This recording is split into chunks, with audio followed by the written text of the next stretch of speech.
घंटे का है। आप देख रहे हैं पूरे राजभवन में उमा का उत्सव का माहौल है। और ये मंत्रा कहाँ चली गई? ओहो, इतनी तैयारियां बाकी है। मंत्रा जी आ रही हैं।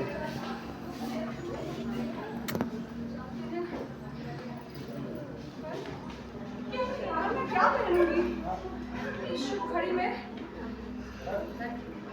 Keep quiet.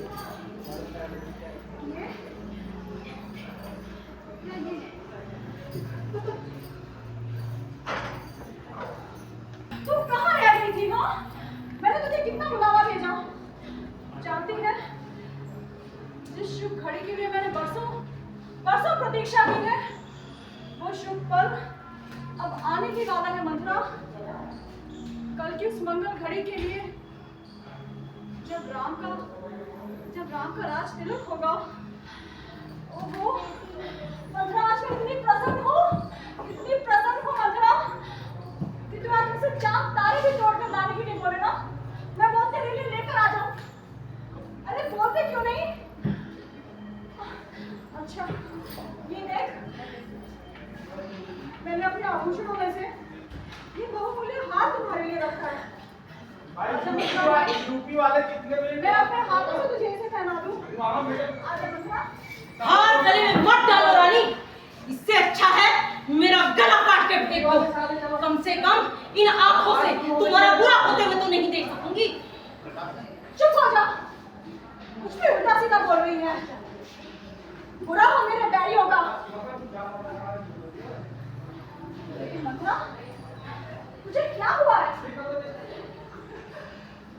तेरी ऐसी हालत क्यों है? तू ठीक तो है ना? मंत्रा, तेरी ऐसी हालत देख के मुझे आशंका हो रही है।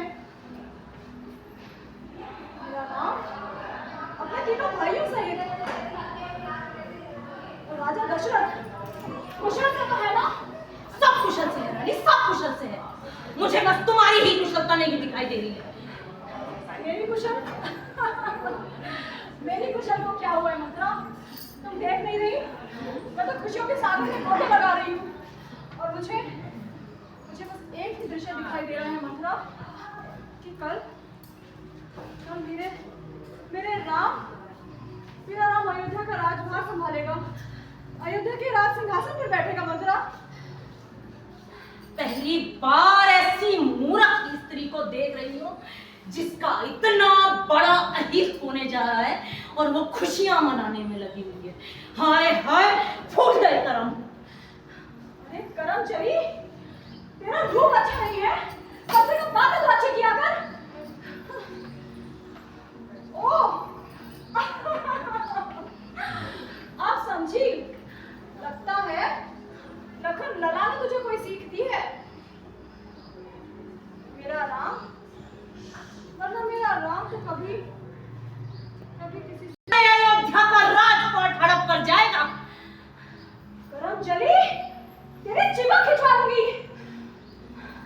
मेरे राम के बारे में कभी ऐसे अपशब्द दोबारा कहे तो जानती है, मेरा राम अपनी जननी कौशल्या से अधिक मुझे स्नेह करता है और अपने सभी भाइयों को तो अपने प्राणों से भी अधिक प्रेम करते हैं। वो दिन भूल जाओ रानी, जब वो राम तुम्हारे साथ झूठे प्रेम का स्वांग करता था और भरत को प्राणों से अधिक प्रेम करता था। अब तो अपने बेटे की, अपने भरत के प्राणों की चिंता करो।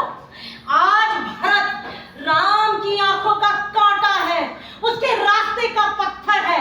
वो उसको हटाने के लिए ना जाने कैसे कैसे षड्यंत्र रचेगा, ना जाने कैसे कैसे कुचक्र बनाएगा। अब तो अपने बेटे की प्राणों की रक्षा करो। हे प्रभु, मेरे भरत की रक्षा करो। हे प्रभु, मेरे भरत की रक्षा करो। हे प्रभु, मेरे भरत की रक्षा करो। मेरे भरत की रक्षा करो। मेरे भरत की रक्षा करो। तू क्यों ऐसी विषैली बातें कर रही है मंत्रा? तू क्यों मेरे कानों में विष घोल रही है? विष और अमृत का इतना ही ज्ञान तुझे होता ना, तो आज ये दिन ना देखना पड़ता। जिस राजा समझती रही कि वो तेरा गुलाम है, तो उसके मन का कपट न जान सकी। पहले तो उसने भरत को उसके ननिहाल भिजवा दिया और फिर पीछे से राम के राज्याभिषेक की तैयारियां झटपट कर डाली। नहीं मंत्रा, ऐसा नहीं हो सकता। बोल, तू मुझे क्यों बहका रही है? इतने बड़े कुचक्र, इतने बड़े षड्यंत्र कि मैं कल्पना भी नहीं कर सकती। अभी इसी वक्त मेरे कक्ष से निकल जा मंत्रा, चली जा यहाँ से। एक बात बता मुझे, ये व्यर्थ का प्रलाप तू क्यों कर रही है? इस तरह से आग लगाने में तेरा क्या लाभ होगा? क्या स्वार्थ है इसमें तेरा? लाभ, स्वार्थ? रानी, इस संसार में सभी स्वार्थी नहीं होते, कुछ हितैषी भी होते हैं, मेरी तरह हितैषी। मैंने तुझे बचपन से इन हाथों में पाला है, इन हाथों से पाल पोस कर तुझे बड़ा किया है, एक कोमल फूल की भांति संभाल कर रखा है। तू ही बता, उस फूल को कोई पत्थर पर रखकर अपने पैरों तले को कुचलेगा तो मेरा कलेजा नहीं फटेगा क्या? इसी दर्द की वजह से बोल रही हूँ। मेरा क्या स्वार्थ? तेरा बेटा राजा बने या कौशल्या का? मैं तो रानी बनने से रही, मैं तो दासी ही रहूंगी। लेकिन तू जो राजा की इतनी चहेती रानी बनकर अकड़ रही है ना, तू जरूर दासी बन जाएगी, मेरी तरह दासी। दासी? किसमें साहस है मुझे दासी बनाए? और मैं किसकी दासी बनूंगी? अपनी साथ कौशल्या की। वो तुझसे अपने चरण धुलवाएगी। नहीं, दीदी ऐसे नहीं है, वो ऐसा मेरे साथ नहीं कर सकती। मैं उन्हें अच्छे से जानती हूँ मंत्रा, वो मेरे साथ ऐसा कदापि नहीं कर सकती। दीदी, जिसे तू दीदी कहे जा रही है ना, उसी जहरीली नागिन ने तेरे उस राजा के साथ मिलकर ऐसा डंक एक मारा कि तेरा सर्वनाश उसी राजा के हाथों करवा दिया। अब तू नहीं जानती मेरी भोली रानी, सौत का डंक तू नहीं जानती। सौत अगर मिट्टी की भी हो ना, तो भी जहरीली नागिन ही होती है।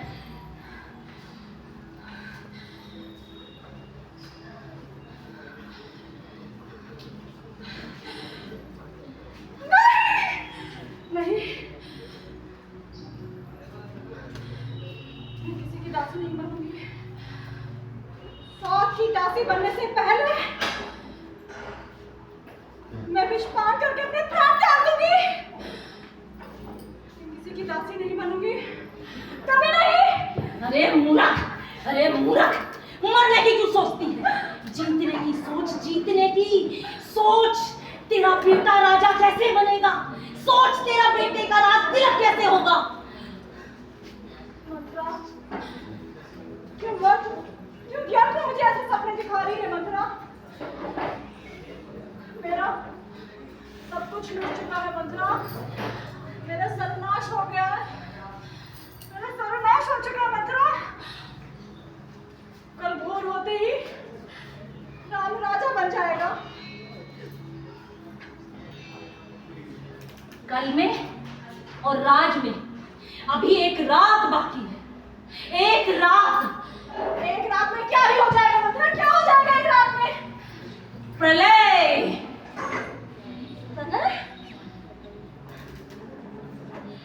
प्रलय तो एक क्षण में हो जाती है, और यदि तुमने पासा सही फेंका तो विजय अवश्य हमारी ही होगी।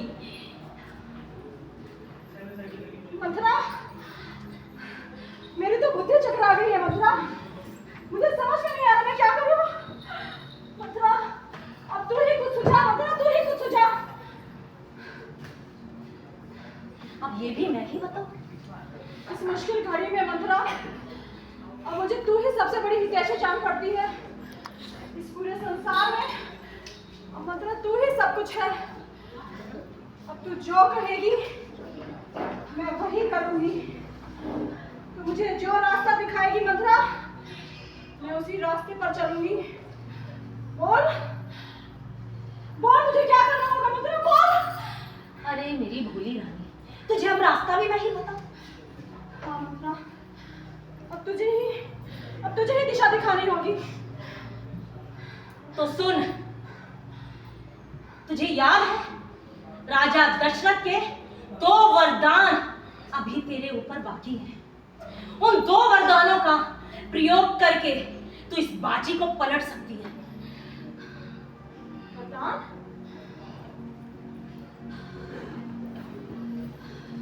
फिर तू कहना क्या चाहती है? 2 वरदान? भूल गई? तूने ही तो ये कहानी सुनाई थी।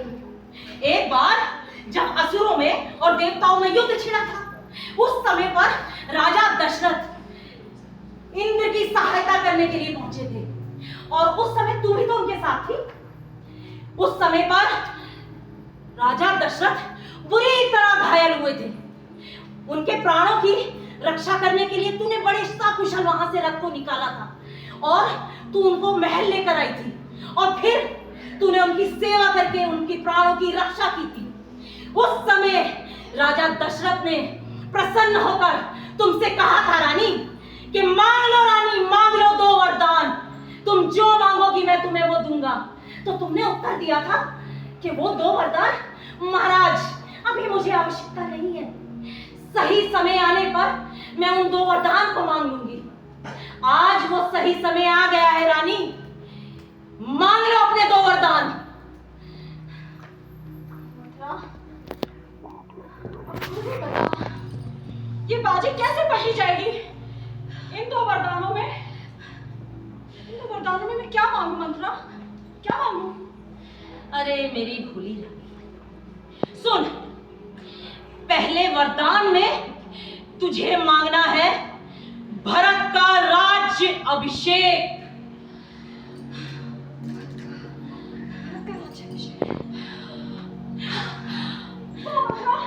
और दूसरे वरदान में? और दूसरे वरदान में उस राम के लिए 14 वर्ष का वनवास।